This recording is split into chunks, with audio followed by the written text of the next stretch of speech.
ఇదిగో ఒక మంచి కథ. మాయాబనంలో మిషా ప్రయాణం. ఒక ఊరిలో మిషా అనే చిన్నారి ఉండేది. ఆమెకు కథలు వినడం, కొత్త ప్రదేశాలు చూడడం చాలా ఇష్టం. ఒకరోజు మిషా తన తండ్రితో ఊరి అంచున ఉన్న అడవిలోకి వెళ్ళింది. అడవిలో పక్షుల కిలకిలలు, గాలిలో తీపి పరిమళం, చెట్ల చాటున దాగిన జంతువుల దొంగచూపులు అన్నీ మిషాకు కొత్త అనుభూతులు. అనుకోని మాయాద్వారం. మిషా అడవిలో దారి తప్పి ఓ పెద్ద వృక్షం దగ్గరకు వెళ్ళింది. ఆ వృక్షం వెనుక ఒక ప్రకాశవంతమైన ద్వారం కనిపించింది. ఆ ద్వారం దగ్గరికి వెళ్ళగానే ఒక చిన్న కుర్రవాడు కనిపించాడు. "నువ్వు ఎవరు?" అని మిషా అడిగింది. "నేను మాయా రాజ్యంలో నుండి వచ్చాను. నా పేరు అరుణ్" అని అతను చెప్పాడు. "నీకు ధైర్యం ఉంటే లోపల రా, ఒక అద్భుతమైన ప్రపంచం నీ కోసం ఉంది." మిషాకు తొలుత భయం వేసింది, కాని చుట్టూ చూస్తే తిరిగి వెళ్లడానికి మార్గం కనబడలేదు. కావున ధైర్యంగా ముందుకు నడిచింది.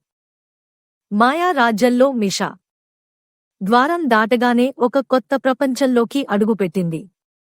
అక్కడ చెట్లు మాట్లాడుతున్నాయి, జలపాతాలు సంగీతంలా పలికిస్తున్నాయి, గాలిలో రంగురంగుల కాంతులు మెరిసిపోతున్నాయి. మిషా ఆనందంతో త్రిప్పులు కొట్టింది. ఆ రాజ్యంలో మాయా రహస్యం ఒకటి ఉంది. అక్కడ దొంగతనంగా వచ్చిన ఒక చెడు దెయ్యం ఆ ప్రపంచాన్ని చీకటి చేస్తోంది. అనిశ్చితి. ఒకరోజు ఆ దెయ్యం నీలిమణి అనే ఒక విలక్షణమైన వస్తువును దొంగిలించింది. అది లేకపోతే మాయా ప్రపంచం క్రమంగా చీకటిలో మునిగిపోతుంది. మిషా ధైర్యంగా "నేను ఆ మణిని వెతికి తెస్తా" అని చెప్పింది. అద్భుతమైన ప్రయాణం. మిషా, అరుణ్ కలిసి ఆ దెయ్యాన్ని వెతుక్కుంటూ వెళ్లారు. వారి మార్గంలో అద్దాల కొండ, పజిల్ వంతెన, పేలిపోతున్న పూల తోట వంటి ఎన్నో మాయాజాలాలు ఎదురయ్యాయి. తద్వారా వారు ఎంతో బుద్ధితో సమస్యలను పరిష్కరించారు. చివరికి మిషా ఒక బుద్ధిమంతురాలిగా ఆ దెయ్యాన్ని మోసం చేసి మణిని తిరిగి సంపాదించింది. విజయోత్సవం. నీలిమణి తిరిగి తన స్థానంలో పెట్టగానే మాయా రాజ్యంలో వెలుగు వ్యాపించింది.